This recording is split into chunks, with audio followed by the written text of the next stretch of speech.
नमस्ते एक्वेरियस कुंभ राशि। Welcome back Aquarius again. Couples and singles की वीकली जनरल प्रेडिक्शन करने जा रही हूँ। जनरल है तो खुले दिमाग से देखिए, हर किसी के साथ में फुल्ली रेजोनेट हो कोई ज़रूरी नहीं है। जिस हद तक होती है उस हद तक रखें, बाकी चीज़ों को इग्नोर करें। एंड ये मेरे आगे आने वाले हफ्ते 24 to 30 ऑफ जून की है। होप कि आपको मेरी ये वीडियो अच्छी लगी। कुछ लोग वीडियोज़ को काफ़ी सपोर्ट करते हो, लाइक शेयर करते हैं, तहे दिल से उन्हें बहुत बहुत शुक्रिया। यही करते रहिए।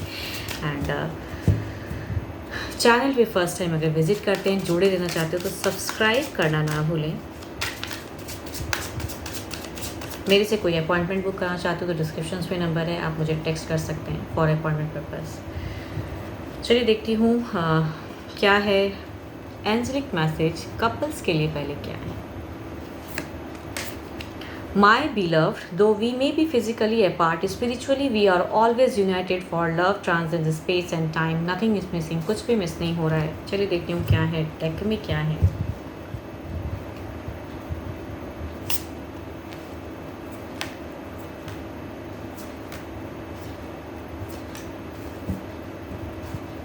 देखो, इस वीक में अगर कहूँ एक्वेरियस तो ऑन ऑफ वाला फेज़ होगा। अगर डिस्टेंस में भी रहता है तो थोड़ा सा ऑफ ऑन होगा फेज़, मतलब कि थोड़ी सी खटास भी हो सकती है, थोड़ी सी प्यार भी हो सकती है, लव भी दिखता है, एग्रेशन भी दिखता है, एंड थोड़ी सी अंडरस्टैंडिंग भी दिखती है, थोड़ी सी नहीं भी दिखती है। तो इट्स डिपेंड कि आप अपने पर्सन को किस वे में समझोगे एंड क्या करना चाहोगे। बिकॉज कुछ लोगों के लिए कहूँगी डिसीजन वाला भी वीक होगा।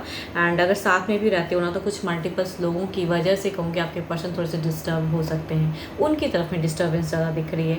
आपका भी दिख रहा है कि आप एक सपोर्टिव दिख रहे हो उनके साथ में, मिड फेज़ में ज़्यादा अच्छी कोऑर्डिनेशन दिख रही है।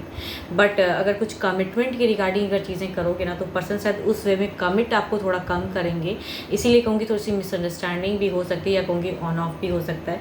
बट लवेबल फेज़ रहेगा। पर्सन आपसे स्मूथनेस कहूँगी इस वीक के एंड में कहूँ बहुत स्मूथ होकर आपसे बात करेंगे, रिश्ते की रिगार्डिंग एक अप्रोच करेंगे। बट आपका कहीं ना कहीं हाइपर एनर्जीज रहेगा, बिकॉज आप कहीं ना कहीं एक राइट रहोगे जो आप समझाने की कोशिश करो ये यूँ किस तरह से इतना कैसे चलेगा। बिकॉज यहाँ परेशानी अगर कहूँ ना तो बाहरी लोग होंगे, मतलब आपके पर्सन से ज़्यादा कहूँगी आप दोनों के बीच में कुछ लोग ऐसे इन्वॉल्व हैं या होंगे जिसकी वजह से आप दोनों ही परेशान रहोगे। एंड आप दोनों में कहूँगी एक म्यूचुअल अंडरस्टैंडिंग में थोड़ी सी कमी हो सकती है। कभी आप थोड़ा अंडरस्टैंड करोगे तो पर्सन नहीं, एंड कभी पर्सन करेंगे तो आप नहीं। मतलब बातों ही बातों में कहते हैं ना तकरार, एंड चलेगा वो चीज़ें। चलिए देखती हूँ क्या है ओवरऑल में क्या है।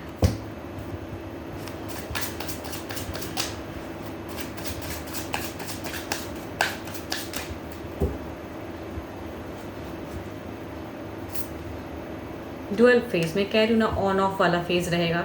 मैं ये नहीं कहूँगी कोई सेपरेशन या कुछ मेजर चीज़ें चेंजेस, वो भी नहीं। बट कहूँगी जो चाहोगे वो भी नहीं होगा, एंड ना चाहते हुए भी रहना पड़ेगा, वो वाला फेज़। एंड अगर कुछ कमिटमेंट्स के रिगार्डिंग अगर एक्सपेक्ट करोगे पर्सन से तो वो कमिटमेंट वाली चीज़ों में कहूँगी स्टक रहेंगे। बट आपको उसको कनेक्ट करने के लिए कहूँगी पर्सन आपसे स्मूथ वाली बातें भी करेंगे। एंड कुछ तो है जो कि कमिटमेंट इश्यूज़ में सॉर्ट आउट नहीं होगा, मतलब एक हैंग फेज़ दिख रहा है। तो जो आप चाहोगे शायद वो ना करें, एंड वो जो चाहेंगे शायद आप ना करो। तो आई थिंक एक पॉज, एक अनस्टेबल फेज़, या कहूँगी अटकाव, कुछ कंक्लूड नहीं होगा। कंक्लूजन में कहूँगी कमी दिख रही है, एंड कन्फ्यूजन्स और आज क्रिएट होंगे। एरिस, लियो, एस्टेरियस एंड जेमिनाई, एंड कहूँगी कैप्रिकॉर्न, टॉस एंड वर्गो के अगर पर्सन होंगे तो चांसेस हैं कि वो रिलेट हो एनर्जी हिसाब से। चलिए देखती हूँ अब सिंगल्स के लिए क्या है।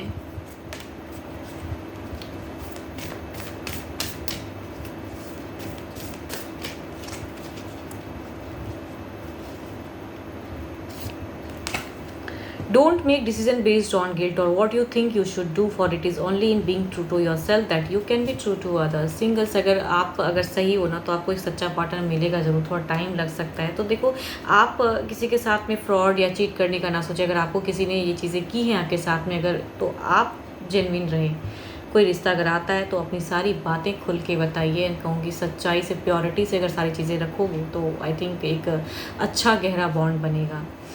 झूठ फरेब नहीं करना चाहिए। भले ही आपको किसी ने अगर धोखा दिया तो अब आप मन बना लो कि मैं भी किसी को धोखा दूँ, ये रॉन्ग होगा। या किसी गिल्ट में होके कहूँगी डिसीजन ना ले, पसंद नहीं है, परिवार फोर्स कर रहा है एंड आप हाँ कह दो, ऐसी बात नहीं है। आप भी सोच समझ के, बिकॉज मैच्योर हो तो आई थिंक सोचने की ज़रूरत ज़रूर है। फोर्स नहीं होना चाहिए रिश्ते में। एक्सेप्टेंस होनी चाहिए। चलिए देखती हूँ किस राशि से लोग आपकी तरफ में कनेक्ट होंगे।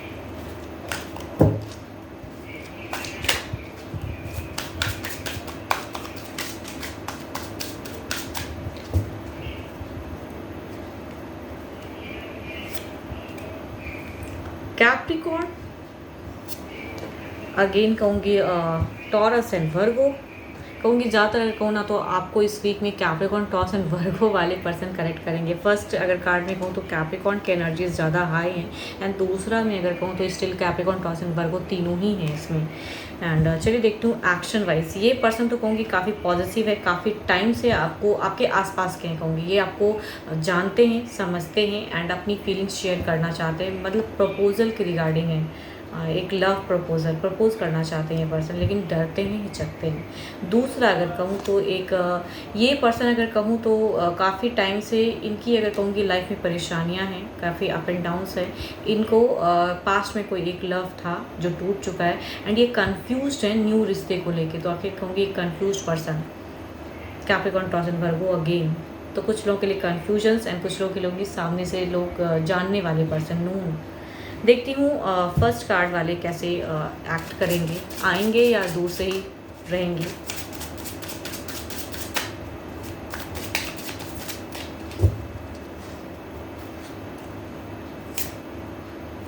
देखो ये काफ़ी टाइम से वेट एंड वॉच कर लिए, अब इनका मन बिल्कुल सेट है कि अब प्रपोज करना है। तो आई थिंक कैप्रिकॉर्न के राशि के अगर नोन पर्सन हैं आपके आसपास तो ये आपको पसंद भी करते हैं, अप्रोच भी करेंगे। भले ही आप अगर पसंद ना करो तो दैट इज़ डिफरेंट थिंग कि वो चीज़ें नहीं नर्चर होंगी, बट ये ट्रांसफॉर्म करेंगे अपनी सिचुएशन को। ये ऐसे अब अटक के नहीं रहेंगे। बहुत हो गया इनका वेटिंग, एंड इनिशिएट लेने वाले हैं, आपको प्रपोज करने वाले हैं। तो कुछ लोगों के लिए ये भी हो सकता है। दूसरा अगर कहूँगी तो ये अपने लाइफ में बदलाव लाने के लिए कहूँगी सोशल मीडिया से कनेक्ट करेंगे आपको, या कहूँगी बस ये ब्लॉकेज में है, मैनिफेस्ट करें, थोड़े से कंफ्यूज्ड हैं, बट हो सकता है कि इनकी तरफ से क्या अप्रोच आए। तो कुछ लोगों के लिए हो सकता है सोशल मीडिया से ये कनेक्ट करें, बट कहूँगी शादी की तुरंत इंटेंशंस नहीं है। ये अपने लिए एक सोलमेट ढूंढ रहे हैं, या पास में कुछ स्टक थी तो अब उसमें स्वरूप बदलाव चाहते हैं, बट कंफ्यूज हैं अभी भी कि अगेन कहीं दिल ना टूटे, डरे हुए हैं थोड़े से। देखती हूँ जो भी आप मुझे सुन रहे हो, आपकी एनर्जीज क्या हैं, आपकी सोच क्या है।